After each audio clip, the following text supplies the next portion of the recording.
One wonders if there is a final question at all, one question that will answer all questions.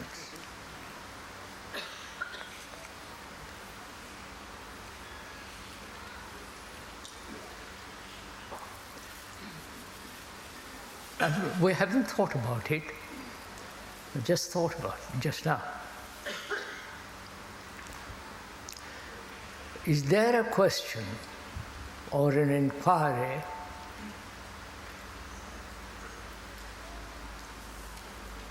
not an experience, because experiences are always limited, and experiences are conditioned by one's own desires, intentions, and limitations. So one cannot possibly rely on experiences. They are the most doubtful things in the world. Even this so-called spiritual experiences. I'm sure most of you want that kind of experience that will sustain one, give one energy, and so on. But every experience, however deep, however wide or intricate, such experiences are limited because there is always an experiencer who is experiencing. Right? And the experiencer is the past memories, past his background. And according to that background, the experiencer recognizes the experience and lives with it, hoping he'll have a greater experience. But the greater experience, or the wider, deeper, is still always limited, because there is the experiencer. Now the question arises, which I'm putting to you, whether there is anything to experience at all.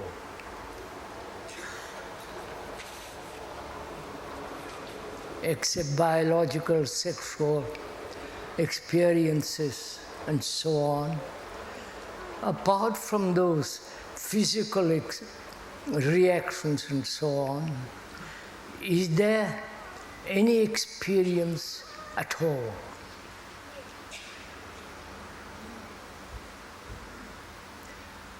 Why do we want experiences?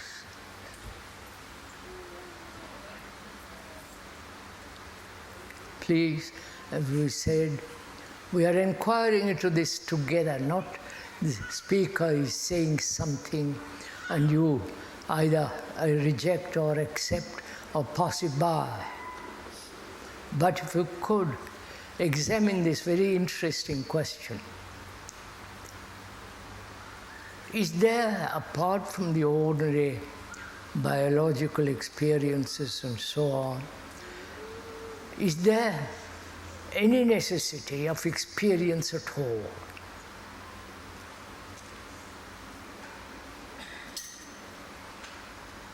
Experiences apparently keep one awake.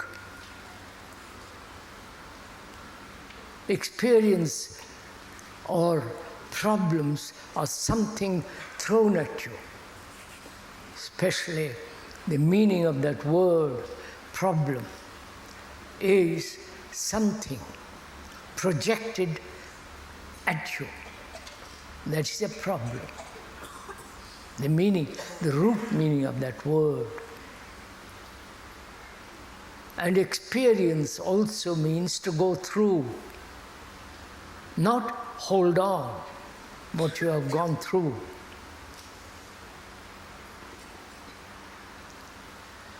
So, does the brain need problems to keep it awake? Challenges, crises, shocks? Does it need these things to keep it awake? Because we live such a superficial lives, and we are satisfied by it. Most of us at least. And by all the education and so on, we become rather mechanical and lazy, indolent. And to keep us awake, we feel problems, pressures,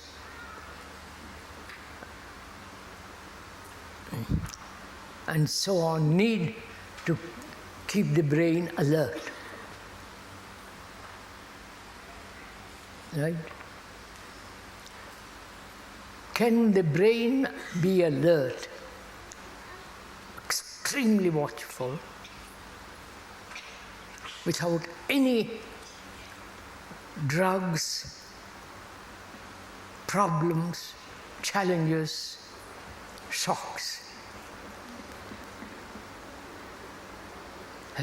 Have we ever inquired into this at all? Or we are so eager to have something more, something better, measuring always, which makes the mind still more dull. It's a dull mind asking for more. Right? But we're not being cynical, please. But if we could inquire into something and find out whether the brain, which has been conditioned for millennia upon millennia, conditioned through various accidents, incidents, pressures, propaganda, programmed, can that brain be naturally, without any effort, be fully awake?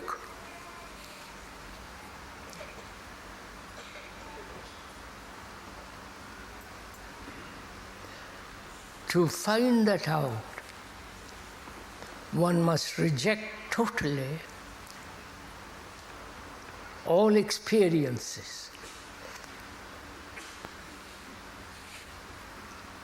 except the experiences, physical experience, psychological experiences must be totally rejected. And so not depend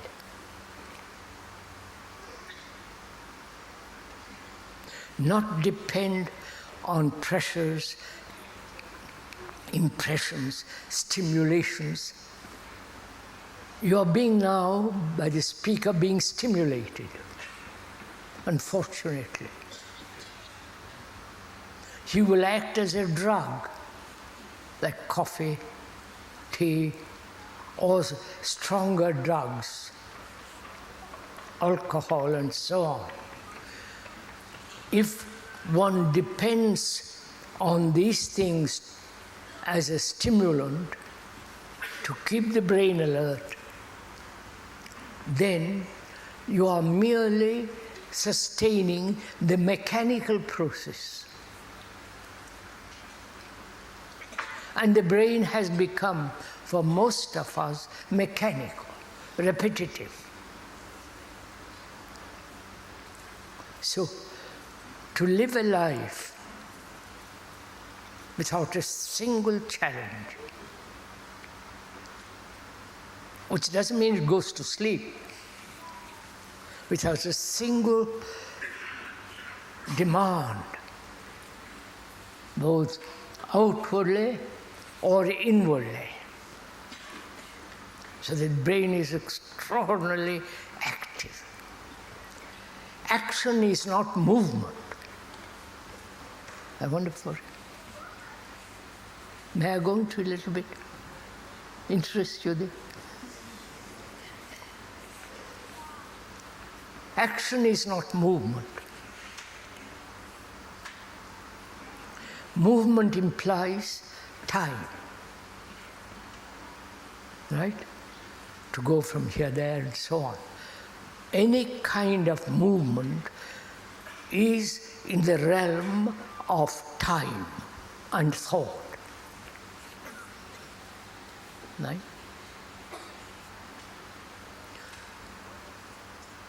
All movement, both physical and psychological or thought, is contained in the field of time.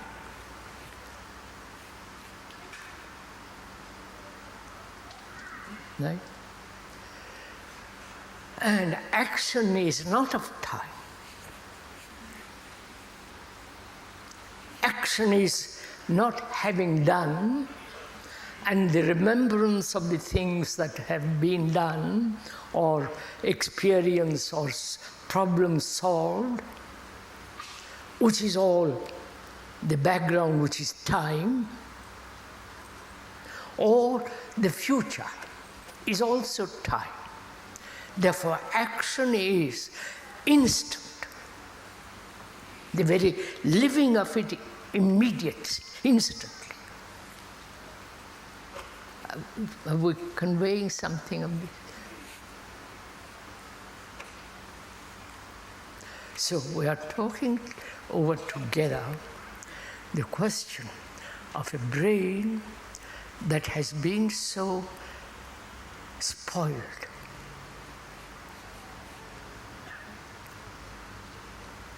so shocked, so wounded.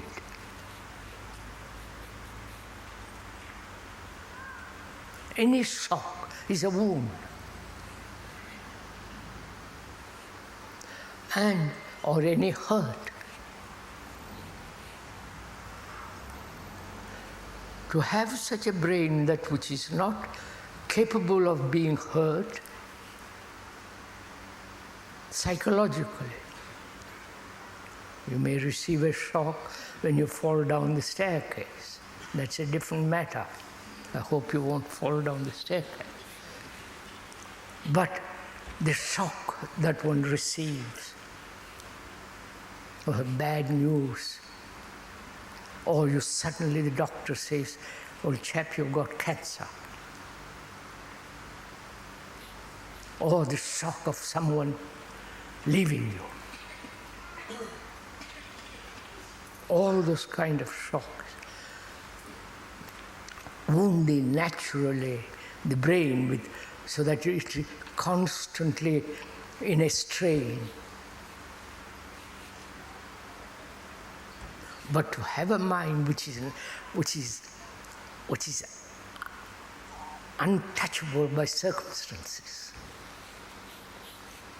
You understand? Such a brain is something extraordinary. That's part of meditation. Not all the silly stuff that's going on.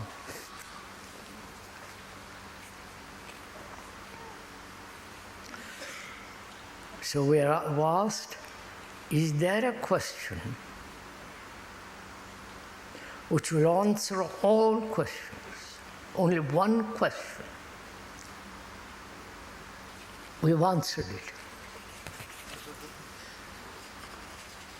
Right?